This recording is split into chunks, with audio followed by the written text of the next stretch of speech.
I think I know just the place.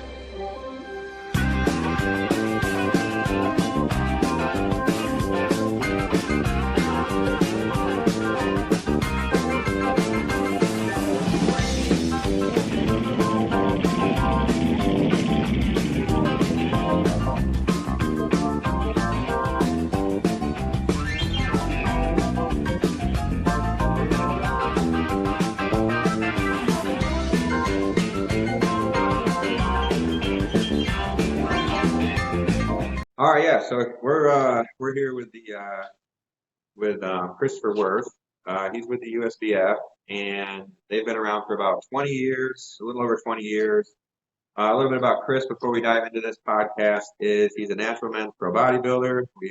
As you guys can tell with our channel, we love natural bodybuilding. So since 2016, and also the USBF Midwest Regional Director and promoter of the National Med City Bodybuilding Classic in Rochester, Minnesota, which threw me off the first time because we have Rochester, New York.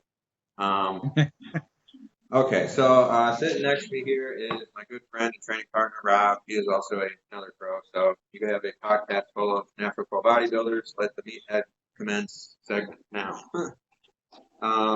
Where do you want to start? I kind of generally went over that with Rob, but we were one of the things that we like to talk about is just trying to get like the natural bodybuilding more mainstream.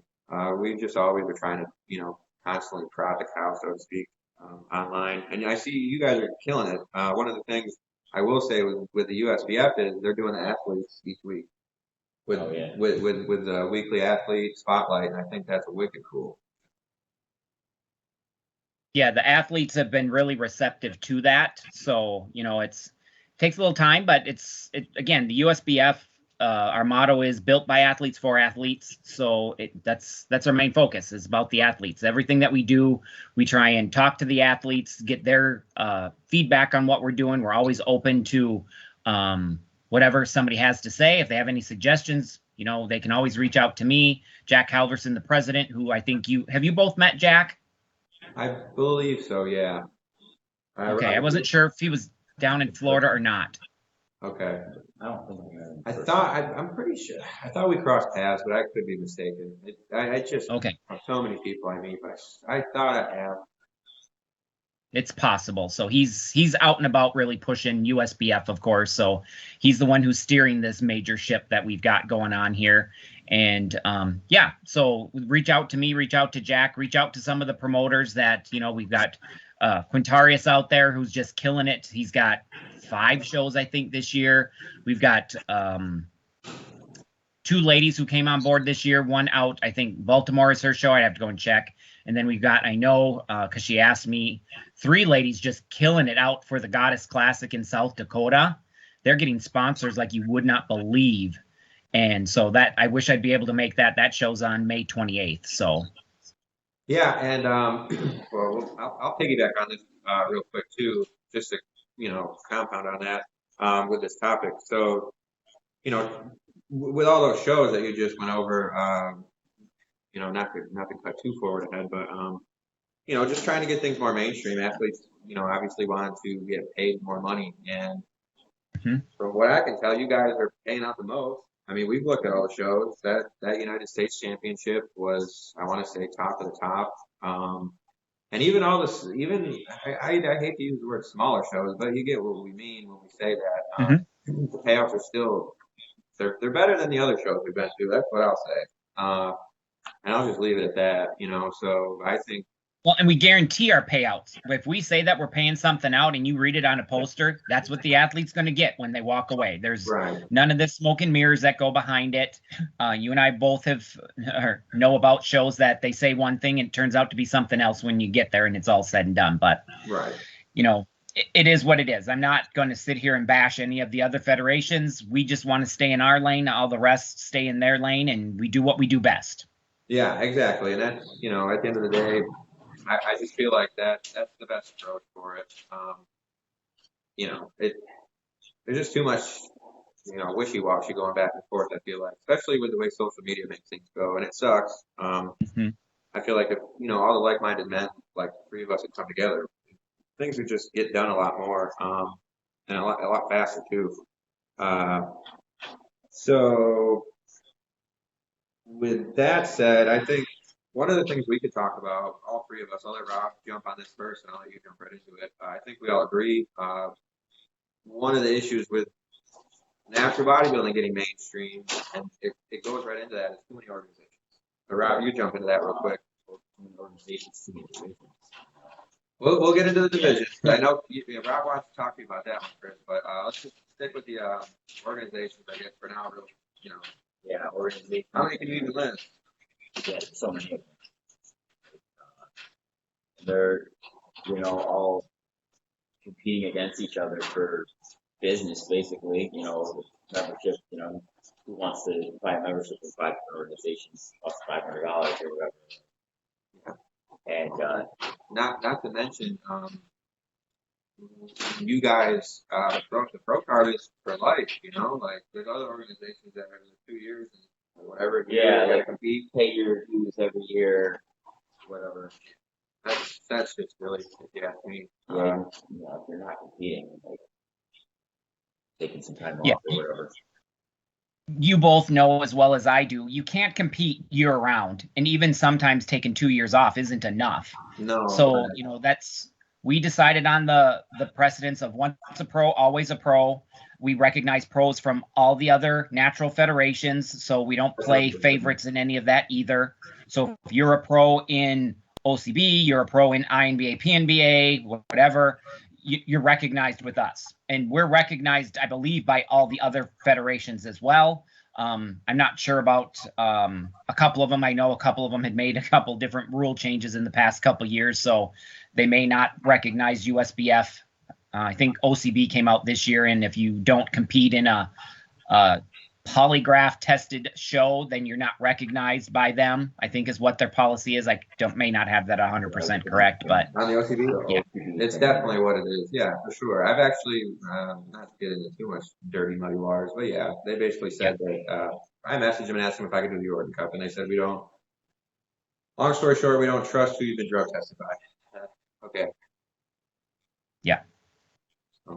So that is, they're their own federation. They can make their own rules. That's how I look at that one. I think it limits the number of athletes that are going to be able to compete with them. So for sure, especially top tier athletes, because they're the ones that don't want to be fixated to one organization, because they're going to minimize their financial gain by doing that. Yeah, exactly. Come together, recognize each other. I think it would be pretty kick-ass,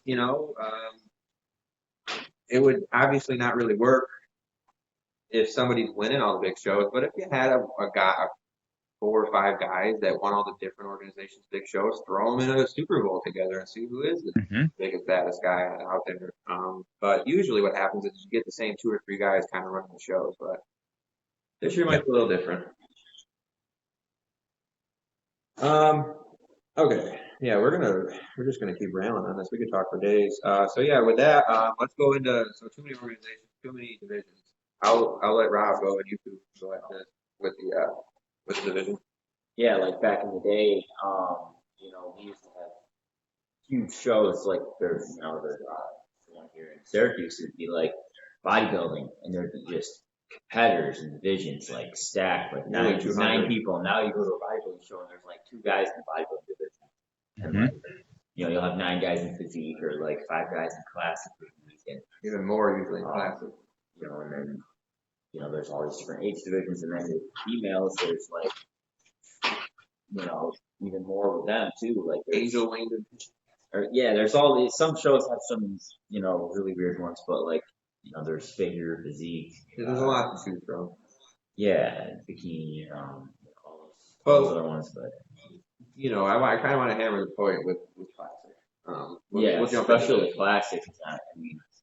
I remember when they first started doing. I competed before they even had physique. I remember when they just started doing physique, and I was like, and I noticed the bodybuilding division was dwindling a little, although it didn't take that big of a hit. It was just maybe, some people that would have competed in bodybuilding were more steered towards physique. But there were a lot of people that, physique is good because there's a lot of people that want to compete, but they just are not comfortable either, putting on a bodybuilder trunks and exposing that much of their body, or they don't know the posing that well. It's easier posing if you're getting into it. You're basically wearing swim trunks, looking like you live at the beach.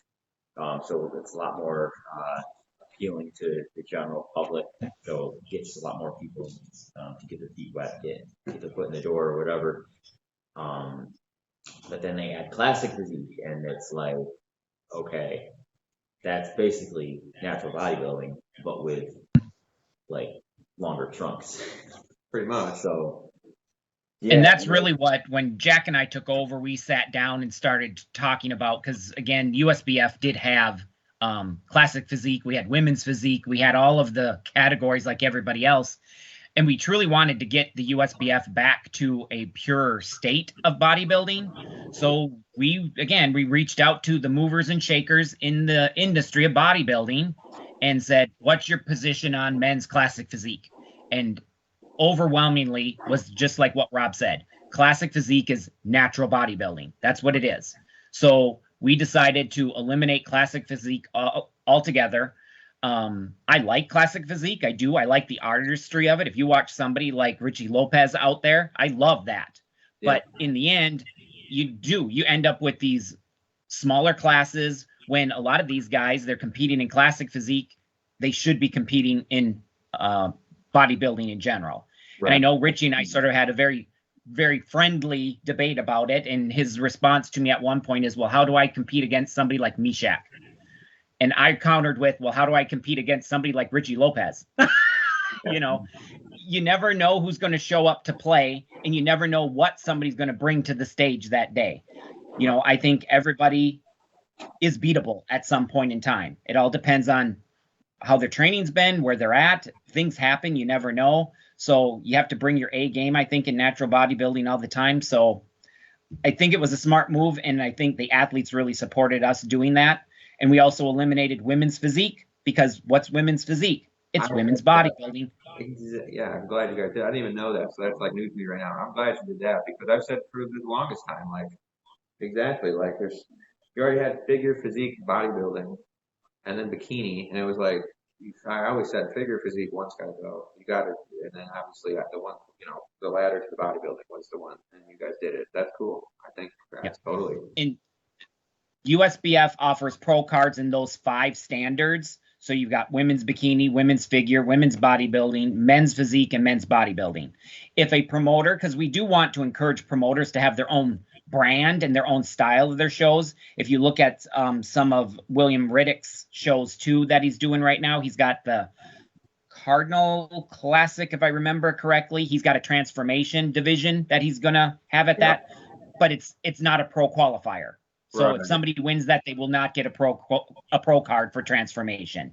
And I think he might have another division in there too that we don't offer as a pro level. But if a promoter decides that they want to offer women's angel division, just because I find angel division interesting, but we would not have a pro card from the USBF because of it. Yeah, and I'll just finish with that point. I've personally been backstage at a lot of shows now where classic physique winners and bodybuilding winners are interchangeable, and I also see it on Facebook so often that classic physique winners are winning bodybuilding shows, and bodybuilding, I guess I don't see it as often as a bodybuilder going into classic, because usually the guys that are already in bodybuilding, they're doing well, they're going to stay in bodybuilding, but I just do see a lot of it, and it's just kind of like, it just skews what you're looking for, and there's, unfortunately, I think for us, as you could compare the women's bodybuilding and the figure, I believe you said that you threw out, like, there's not enough difference like the ITV has, where classic physique Chris Bumstead would not, the way he looks now, would never win the open bodybuilding against Big Ramy or Bonac or any of these guys, because the difference in physique is stark, but in natural bodybuilding it's not. Yeah, physically you can't naturally attain that big of a difference. No, and there's just, unfortunately, there's not enough. Chris doesn't know him, I don't think, but there's just not enough Noahs walking around for it to be like, okay, and you, like, these guys that are shorter and stockier, there's just not enough of them to, like, justify, like, okay, all these mass monsters that, like, if you want to go by height, I guess you can do it that way. Maybe then you can manipulate it classically, because generally speaking, taller guys look classic. But that just kind of just defeats the purpose, I guess, if you ask me, because there are shorter guys that look classic. And you already nailed it on the Well, Lopez. I think it makes it tough for judges too. When you have classic physique and men's bodybuilding, you have to have really clear criteria. Otherwise, the lines are so gray, and it's frustrating, at least for an athlete like me, to compete in a show where I compete in bodybuilding. Well, then the event allows crossover between classic physique and bodybuilding, and the guy wins both classic physique and bodybuilding. And I'm going, there should be a clear cut of one or the other. It shouldn't be that they're winning both of them at the same time, my opinion. Yeah, and I actually think that if an organization is going to allow classic physique, they should not allow crossovers between bodybuilding and classic physique. That way, that never happens. Yeah. And USBF doesn't allow crossover through their division. So, like, if a lady decides that she's going to do women's figure, she does women's figure. She can't do women's bodybuilding or women's bikini. Same with men. If you decide you're doing men's physique, you can't cross over into bodybuilding at the same event. Now, if they want to do a different event and sign up that way, that's a different story. I always thought they should take classic and physique and kind of combine them, like make the physique guys do a little more posing along the classic side, have the bodybuilding. Maybe even make the shorts even more hybrid. Raise the shorts a little bit. 80s, 70s, and 80s basketball shorts. That's what we're going for. Yeah. Well, I can speak personally as far as the whole classic physique and bodybuilding. This past year when I competed, one of my goals was to bring classic posing back into natural bodybuilding. And so I was working with posing coach to do that. And I didn't post any of my pictures or any of my videos, and I probably should, from last year, because I'm going to be honest, I wasn't very pleased with the results that came out of some of the shows that I was at. So I just didn't do it. Not that I didn't look good. I took second in 2 of them. And then another show that I did, I ended up I competed in 4 divisions for the first time. I took a 4th, 3rd, 2nd, and a 1st. So, but in all of those, and Mike Newman was at one of them, and he recognized the change in posing. And I think, it makes a difference. I think bodybuilding with some of the classic poses looks really good. And then it can justify not having classic physique in there. Right. Yeah. No, yeah, I agree. So yeah. All right. So we got let's see here. So we got so many topics I'd love to talk about. I guess, do you have something you want to talk about next, Chris? I don't want to hog up all the time. Yeah, probably one of the big ones and one of the reasons I really wanted to do this show with you guys is to sort of talk about drug testing in the USBF. That was my next one. Yep.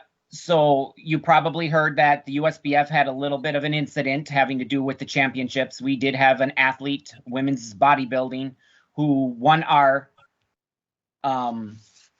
championships, then went on to compete at the Natural Olympia, and she did fail her drug test.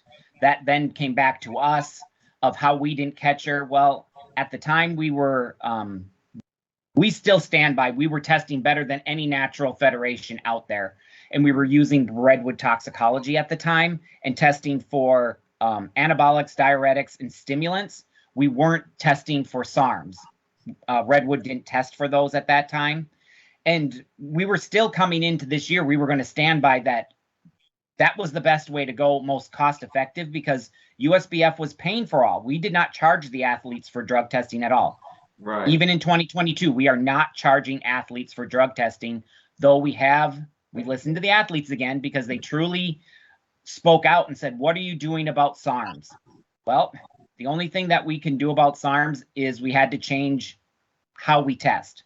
So now we are the only natural federation out there that tests for all our drugs on our banned substance list, both in and out of season. And in 2021, though we took it on the chin with our championships incident, I think we should get credit for catching the most people in 2021 than all the federations put together. you guys know for sure out at the, was it the York? That was where I We was. ended up catching like 5 athletes in one show. Yeah, that's the one I was telling you about. Now, Yep. I've competed in like 20, maybe 20 something shows, and that's unheard of for other organizations and competing and seeing all this stuff. That is utterly like that blew my mind that there was 5 killers at the show, and I'm just not even. I'm not going into any details, but I'll just say like Rob and I have done shows where Rob has taken victory and not been tested, and you got shows at the York that have legitimately half the competitors. You guys caught 5. Not to mention, I will vouch for this from a personal standpoint from being there.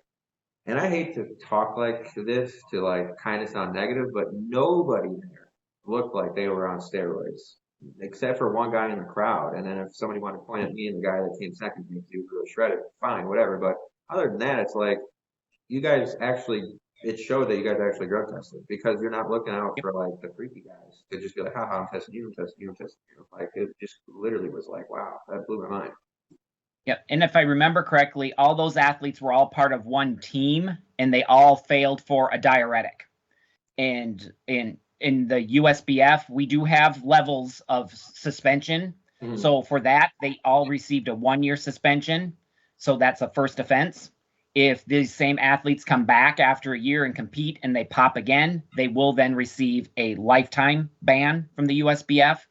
And then we do have, of course, if somebody pops for a SARM or for growth hormone, something like that, steroids, they will automatically get a lifetime ban. So it's really one or the other for us. But again, we do have that 1-year suspension for a lot of things. And considering that people do make mistakes on some deals, then they can always come back. But it's a one chance. You only get one chance at that point. If you come back a second time, you know what you're doing. Exactly. Yeah. Yeah. And one thing I like what we do too, I'm not a big fan of a wall of shame for when athletes do this. Whenever we catch an athlete, before we make any public announcements, we reach out to the athlete, we tell them what we found, what the results are, they get a copy of those, and then they're allowed to give a statement. So along with the USBF statement that goes out publicly, their comments are also listed along with that if they choose. And probably one of the best examples of why I like this is we did catch an athlete down at one of the Florida shows. He was an elderly gentleman. I think he competed in Masters, men's bodybuilding. He tested for having taken TRT, so he was on testosterone supplements, and he wasn't aware that that's USBF tested for that. I think he was used to competing in the NGA that allows for TRT to be used. So, and he accepted that, yep, I was on it, I accept that, and he supported the USBF in the decision that we made, and he said he would continue to support us because of that. So I think that was a good result. Yeah, no, and that is, I agree with that. It just, yeah. Oh, Rob, what were we talking about? We're sharing lists. The organization should share lists. What the hell was that we were talking about coming into this? Yeah, because I think we were saying something like, like it was something along the lines of like what you're saying with, putting people on broadcast. Like the organizations should just kind of like have a list, and they could just be like a blacklist and be like, call up the other organization presidents or the bigwigs and be like, hey, this guy's trying to compete at our organization. Has he ever been on your blacklist? No? Okay, I'll call the other 45 organizations. Yeah, I would hope that, instead of organizations fighting each other, because that doesn't benefit the athletes, No. Let's try and work together to clean up the sport. So if we catch somebody and you want to know, reach out to the USBF, and I'm sure we will share that list. Yeah, and that's exactly what we and the were same thing with all the others.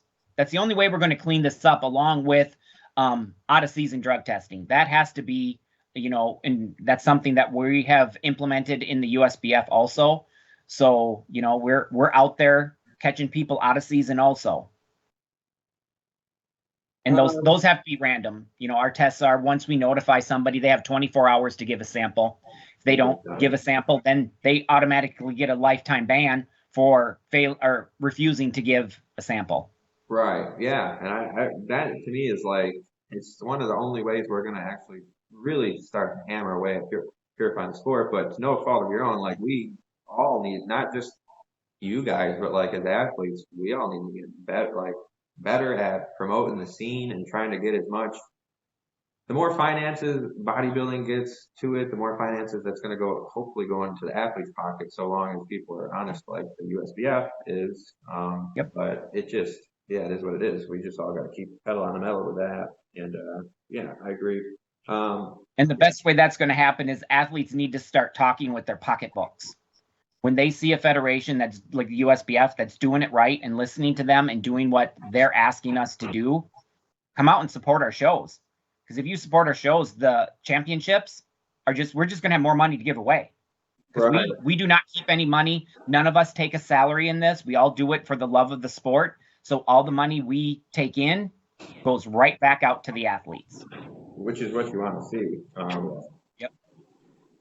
This is a random question, but do you guys have any plans for like announcers at shows, or maybe the big show, like the Announcers as well, the United States Championship, like anything like that, like doing a little film?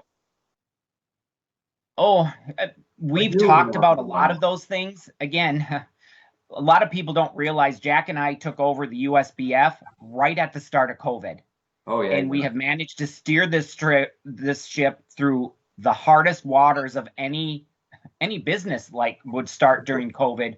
You're lucky it's probably still surviving at this point. So we have a lot of big plans for, we would like to get, just like Mr. America had CBS, 2 thumbs up to them, to Mark, for getting CBS on board with that. Yeah. We would love to get somebody to come and cover the USA Championships, because I think that's another way to get it out there so that the public actually sees it.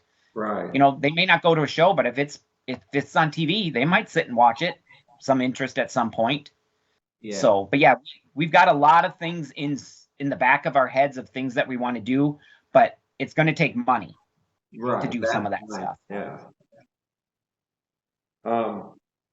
So yeah, talking about that, I just want to go over, United States Bodybuilding Championship is it's going to be in Minnesota, but when is the exact date? November 7th, I think, is the Saturday. So the first weekend in November. Okay. And I don't know. We were looking at venues. We're hoping that it's at the same spot, the Ames Center in Burnsville. Beautiful location. We're hoping to be back there. But if not, we will find another spot close by. It's a great little area there in Minnesota. So. Yeah, I think that show is going to be, it already is compared to like just looking at photos last year, but it's going to be a really good show this year too, with all the athletes just scattering about it. And I know there's going to be big names there, so we'll let y'all find out about that as we go. And yep. I honestly think like that show is turning into one of the. It's not turning. It is turned into, if you ask me, like it's one of the big ones. If you're a top natural pro and you have confidence that you can make some moves in natural bodybuilding, win some big shows, win some pro money, that show's got to be like number one on your list, just because, obviously payouts. And then if you think about it, what we've just been talking about for the last 35 minutes now, and I just check to make sure we're still recording, is just the protocol behind what you guys do with the drug testing from top to bottom and all. It's top notch. So, on a side note, I immediately told Rob after I did the York show, it had nothing to do with me winning the show. Absolutely nothing to do with that show, winning the show. It was the fact of how you guys orchestrated it, and then I seen drug testing and all that stuff, and I was like, wow. So then I told him, and then there we go. We go to Florida, and he's competing with you guys right after that. Yeah, remember you guys competed at Florida. We had a little hiccup there with lighting. We admit it, but all we can say is we have some really dedicated, passionate promoters, but they may not be the best technical people. So they do their best. We still had fun, so it was a good time. That's all that matters. Okay, let's get into another topic here. So I guess this will be a fun one. So we did get into the discussion. It was just a side topic that I talked about. I thought it was interesting. We won't go too into this. I want to again give you some more time to pick what you want to talk about. But three of us are pretty good people to talk about this because we're all natural pros. But high schoolers and natural bodybuilding. So I'll just start real quick. I just got into a conversation with somebody about it, and I thought it was interesting at first because we grew up in the teen division, right? You did the teen division? I did the teen division my first one. I was 19. So, but yeah, we used to have the teen division. Used to get like, good. I've seen shows where they have like 4 guys in teen division, like, Yeah. and some guys like Tony, started competing at like 16, and he was doing them every year. Like, Yeah.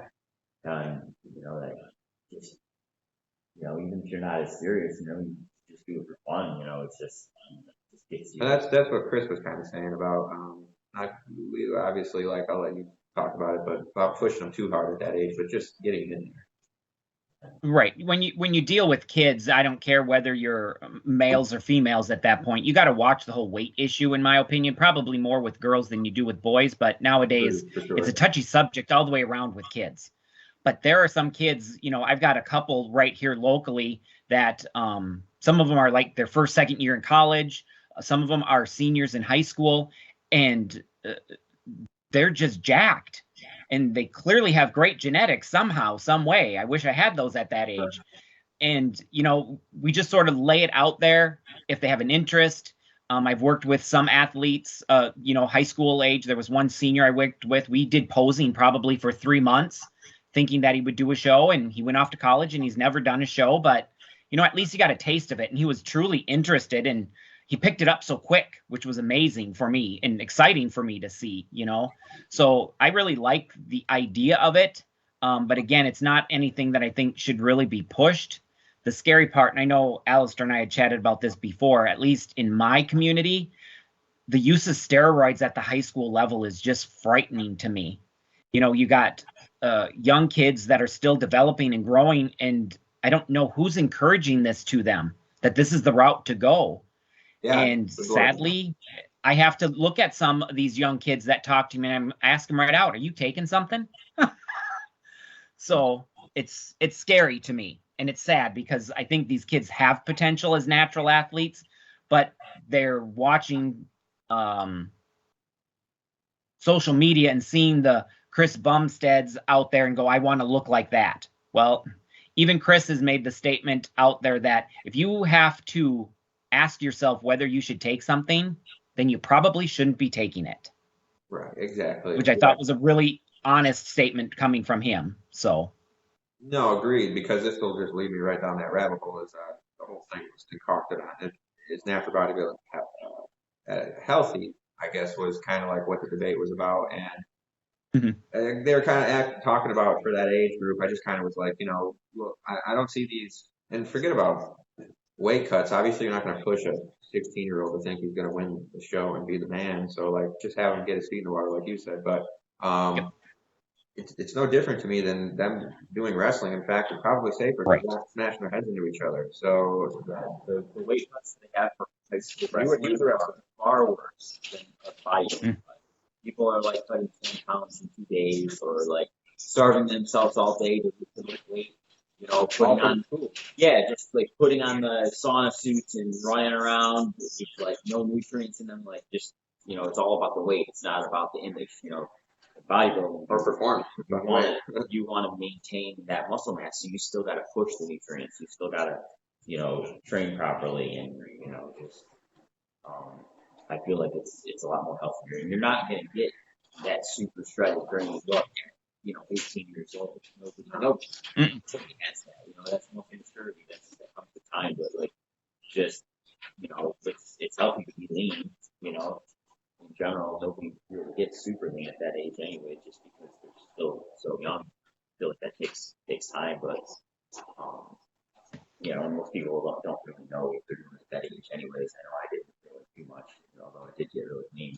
But I like teen division, and the whole reason I started doing it, I actually wasn't even expecting do another show. Really, I just wanted to do one just to try it, and it was because there was a poster at my local gym, and it said team division.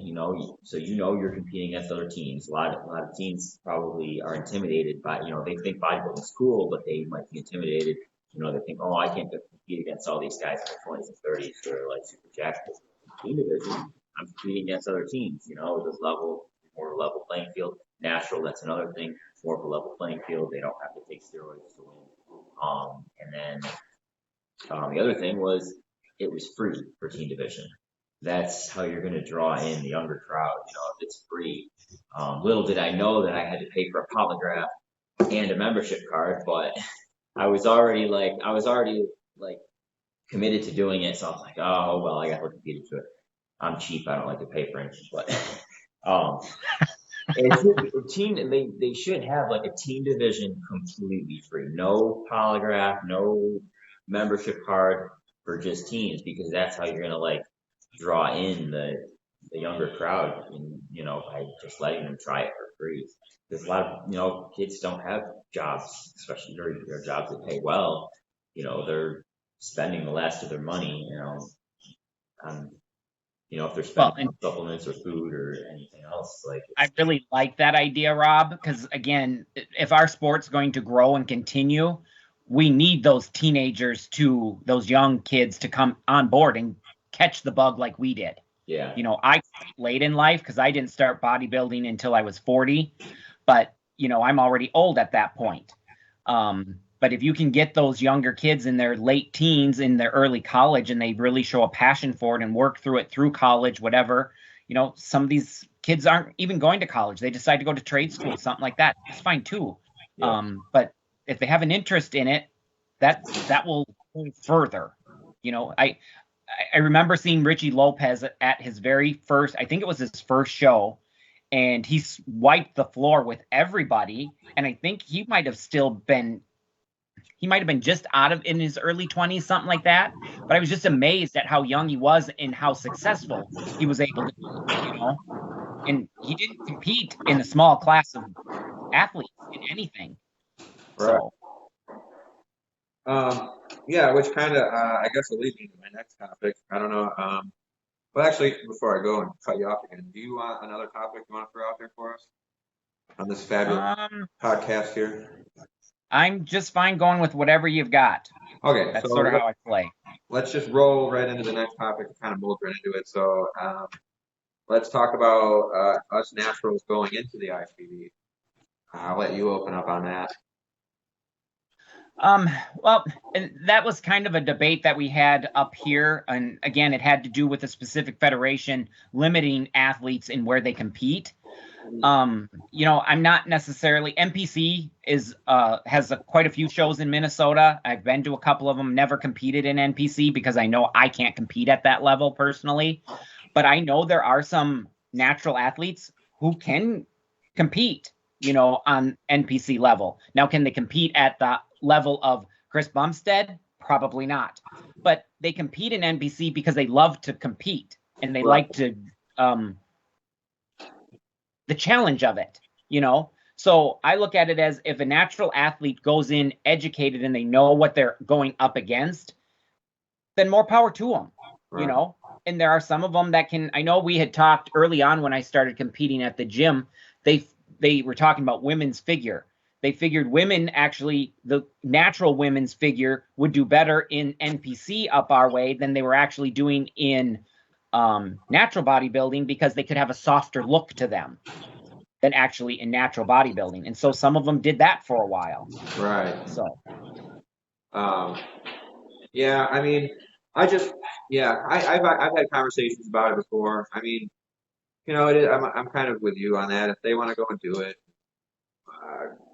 get out just to compete more, or the show is local to their family and they don't have to be on stage for their family. I can see some of these reasons. But at the end of the day, if you think you're going to be successful as a truly lifetime natural athlete against guys in the IFBB, you're not. You never will be. The problem is you have to be realistic here and understand, steroids obviously work. There's a reason why Hitler gave virtually every single soldier Diana ball because he knew it worked, and if they got in hand-to-hand combat, it would work well for them. If he wanted to win, just like we go all the way fast forward to 80 years later, and we still have abuse problems, and not just bodybuilding, but all major sports. So, yeah, sure, you could go to a smaller show. You might be able to do well. Doug Miller could win Jay Cutler's Classic, which I thought was about as extreme as it could get, because Doug Miller would never win the Arnold Classic. He would never win the Mr. Olympia in the IFBB. It would never happen. He would not even make top 10. So, you know, and that's Doug Miller. So to me, I'm just like, I don't know. I outside of like what you said at the beginning, what I said was just compete with your family. I just think it's futile. And if you don't, you go into there, I don't know. I guess just have fun. Yeah. It's the best I can say. You know, you're not going to win. Just have fun. I feel like I thought about doing it once just to, this was a long time ago, just to like see how I do or whatever. Like, I'd see pictures of guys doing like, you know, smaller NPC show, and I'd be like, man, I could beat them or whatever, and I'm natural. Like, but now I'm just looking back, I'm like, why waste my money? You know, why waste my time? You know, it's like, stay with an actual organization that you're gonna, especially after getting a couple of pro cards, and like, why not compete as a pro in a natural organization instead of an amateur and an NPC? And you know, Right. Yep. I will interject one thing real quick, and this is just for me from a personal standpoint. I don't know how you others see it, but when I see a natural pro, you know, sure, if he did one show and he went out to that NPC for one show, but if this guy was consistently competing in the NPC, or even got his IFBB pro card, was competing in the IFBB, and then come back and do natural shows every now and then, historically, I would look back on this guy and his track record, and I'd be like, I don't buy he was lifetime natural, especially if he was winning all the big shows in the natural organization and he was a really elite bodybuilder. So that's where I'm like, you should stay true to your roots and make your. They're taking like 5 years in the NPC and then Exactly. Like, I don't mean to call out names, but like, there's just a bunch of, not any current names, but like just a bunch of old guys in the IFBB where guys are like, oh, he's natural. And like, what was it? Mike Ashley, I think, was one of them. If the name sounds correct, just old IFBB pros were like, these guys won national shows, but they also competed at a very high level in the IFBB for years and years and years. And I'm just like, I just look at the record and I'm like, I don't really care about that, because they, you know, obviously were competing for a long time against other guys doing stuff. there's a lot of stuff now that's banned that wasn't banned in the 90s, like these pro hormones and stuff that were, you could buy them over the counter, like, you know, read about the 80s. Yeah, that's another, you know, that could be a topic that we could get into. We could do another podcast with Chris, but I got all sorts. Yeah, we could talk. We could just go on for days. But like, yeah, like for a guy like Rob or I mean, I don't know what year you got started into this, Chris, but for us, 2011 for you. Yeah. 11 was first competition for him. 12 was for me. Obviously, I didn't even actually know what steroids were for a few years into my weight training. Didn't even know. Yep. So I then found out that Obama banned pro hormones in 2012, and then I found out that some of the guys I'm competing against are obviously a lot older than me, and they had access to walk into GNC and just buy pro hormones over the counter, and then go back all the way to the 90s, and these guys had access to buy GH over the counter in GNC. I'm like, what are we talking about here? These guys have been doing all sorts of stuff prior to that, and just riding cloud nine and into 2020 and still looking good, you know? So it's just another topic for another day. Let's see. All right, what about, you got anything you want to?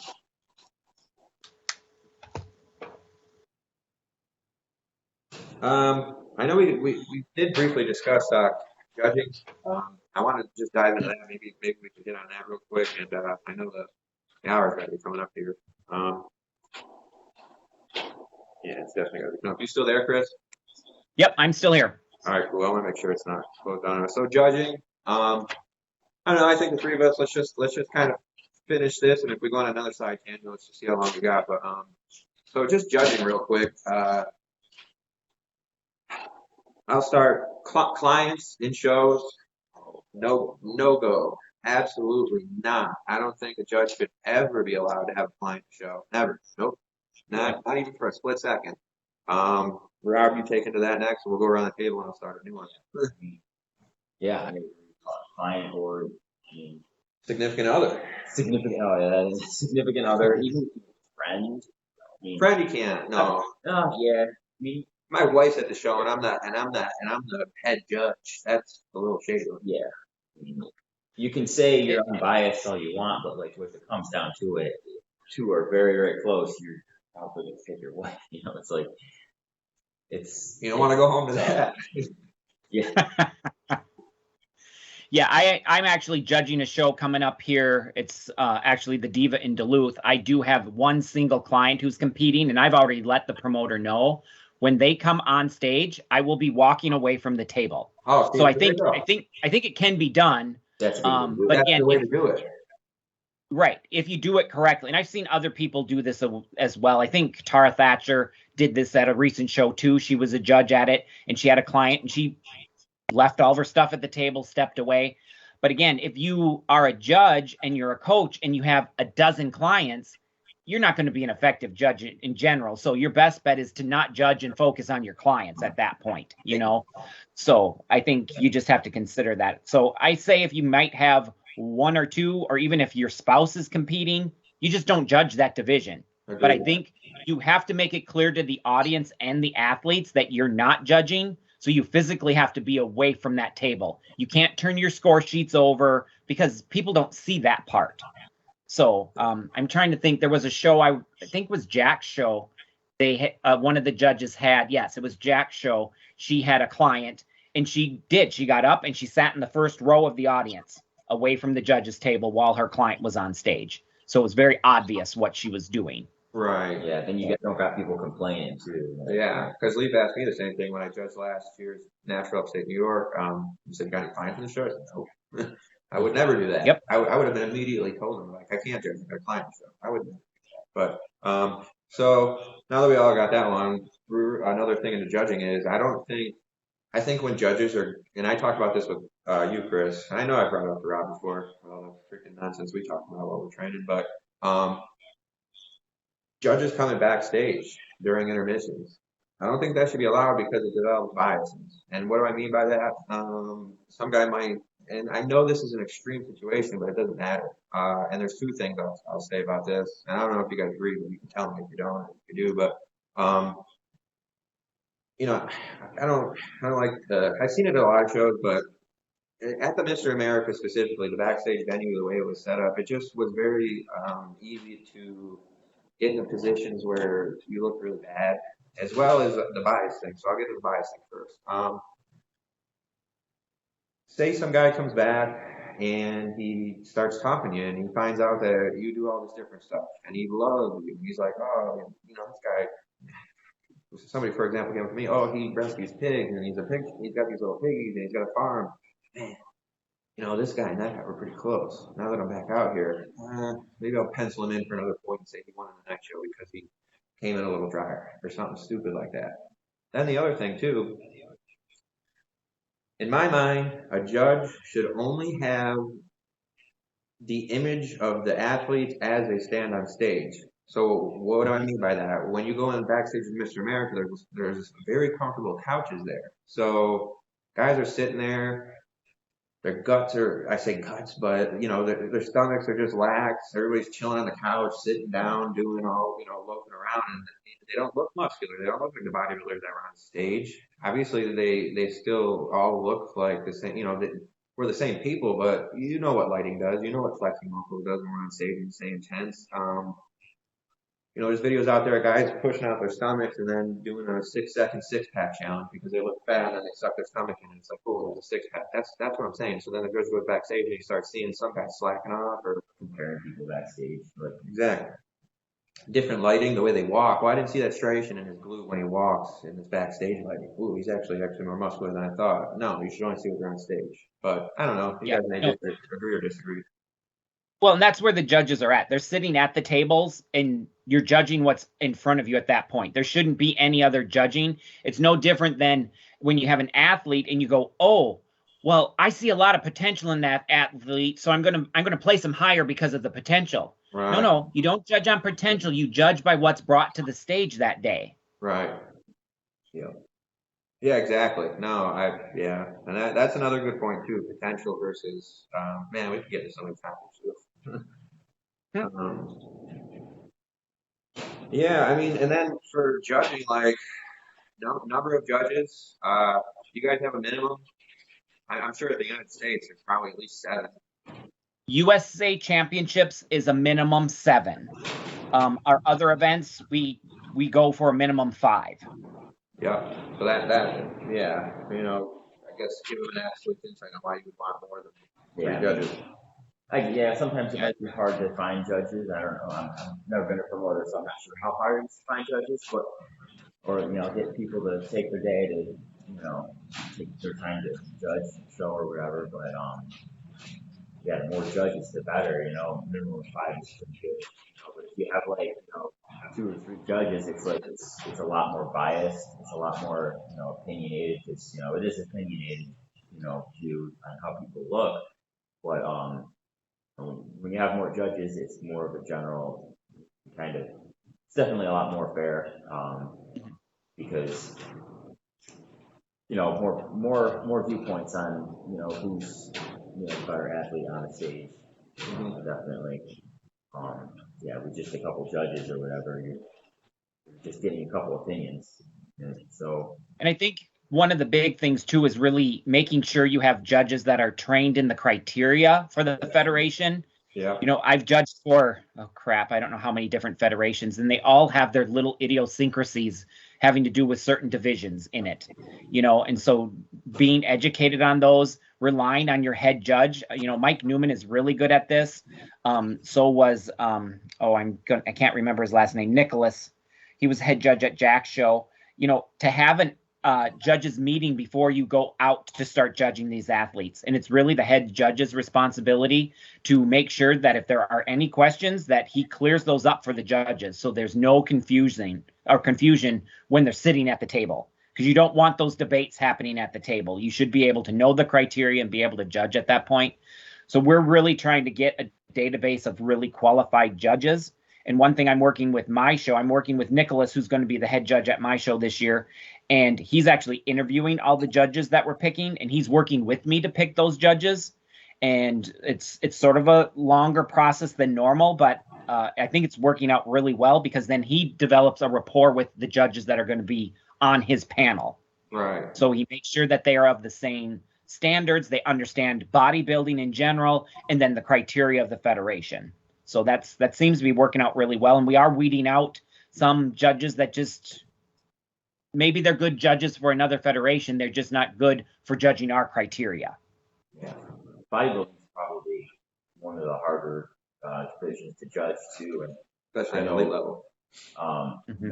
Especially females, if they just compete bikini, they might know nothing about bodybuilding, or that could be typical, or even physique, might not know anything about bodybuilding.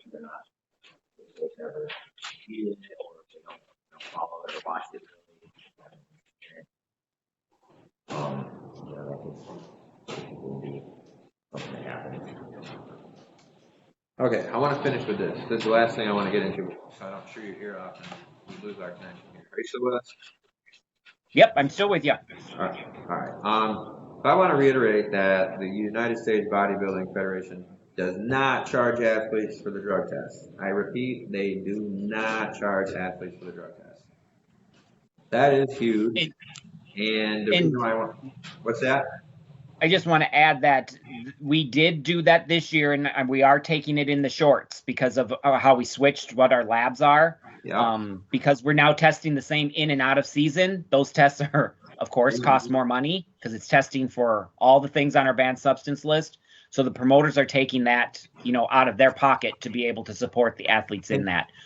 I hope we can continue that, but that's going to have to be a discussion for 2023 if we're going to stick with that, or if we're going to have to implement something, because again, it's not cheap. Those tests are not cheap, whatever somebody tries to tell you. Yeah, so this is why I hope everybody's listening to this. This is why I want to hammer this point again, because if you're thinking about an organization to compete at for the athletes, that literally is like true to what you guys say. Like I can confidently tell you right now, as somebody, both of us who have competed in multiple different organizations ourselves, like you should really, like anybody watching this should really look into the USBF because of that. And that's just one reason, but I want to stick on this reason real quick. but before I go into the next segment, you said you left Redwood? Do you have the name of the? Can you name the people that you moved to, or? We are using SMRTL now. Okay, because I'm gonna see if I can tag them on Instagram because they Oh, whatever sure. they're doing, it seems to be kicking butt. You guys obviously don't choose bad drug testing facilities, so I think they're No, and they're used by other federations as well. Redwood is used by a lot of the other federations. It's just the other federations didn't test at the same panels that we were. They would test for 2 instead of the 3. So what I was asking was, you guys test every division, right, for winners? Yep. Yeah. So We that right there. we test the winners. We don't test everybody. No, just the winners, right? But I'm telling you right now, like that. Do your homework when I'm not talking to you, but people that are going to compete in natural bodybuilding, go there and watch how many winners are tested at the shows you're doing. Not gonna be many. That's what makes sense. You want to test the winners because even if they were on something, if they didn't win, what's it matter? And then you also take second and third P collection just in case, right? Yep. We do a split vial. So actually what we've got, and we also, if we get an athlete because of the split vial, we'll test the first sample. And if something comes back funny, we will send it back for a higher level test at that point, just to make sure. Gotcha. So, yeah, we just don't wipe the slate clean on them. Yeah, there's just no getting around it. You guys got dot your T's, or dot your I's and cross your T's there. It's over with.